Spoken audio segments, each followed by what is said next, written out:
एक गांव में एक लालची कुत्ता रहता था। वो गांव में घूम घूम कर खाने की तलाश करता था। वो इतना लालची था कि उसे जितना भी खाने के लिए मिलता था उसे कम ही लगता था। गांव के दूसरे कुत्तों के साथ पहले उसकी अच्छी दोस्ती थी, लेकिन उसकी इस आदत की वजह से सभी उससे दूर रहने लगे। लेकिन उससे कोई फर्क नहीं पड़ा। उसे सिर्फ अपने भोजन से मतलब था। कोई ना कोई आते जाते उसे खाने के लिए कुछ ना कुछ दे ही देता था। उससे जो खाने को मिलता उसे वो अकेले ही चट कर जाता। एक दिन उससे कहीं से एक हड्डी मिल गई। हड्डी को देखकर उसकी खुशी का ठिकाना ना रहा। उसने सोचा कि इसका आनंद तो अकेले ही लेना चाहिए।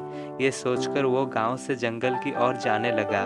रास्ते में वो पुल के ऊपर से नदी पार कर रहा था। तभी उसकी नज़र नीचे नदी के ठहरे हुए पानी पर पड़ी। उस समय उसकी आंखों में सिर्फ हड्डी का लालच था। उसे ये भी पता नहीं चला कि नदी के पानी में उसका ही चेहरा नजर आ रहा है। उसे लगा कि नीचे भी कोई कुत्ता है जिसके पास एक और हड्डी है। उसने सोचा कि क्यों ना उसकी भी हड्डी छीन लूं, तो मेरे पास 2 हड्डियां हो जाएगी। फिर मैं एक साथ 2 हड्डियों को मजे से खा सकूंगा। ऐसा सोचकर वो जैसे ही पानी में कूदा, उसके मुंह से हड्डी सीधे नदी में जा गिरी। मुंह से छूटकर हड्डी पानी में गिरते ही कुत्ते को होश आया और उससे अपने किए पर पछतावा हुआ।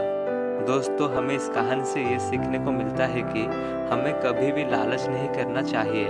लालच करने से हमारा ही नुकसान होता है।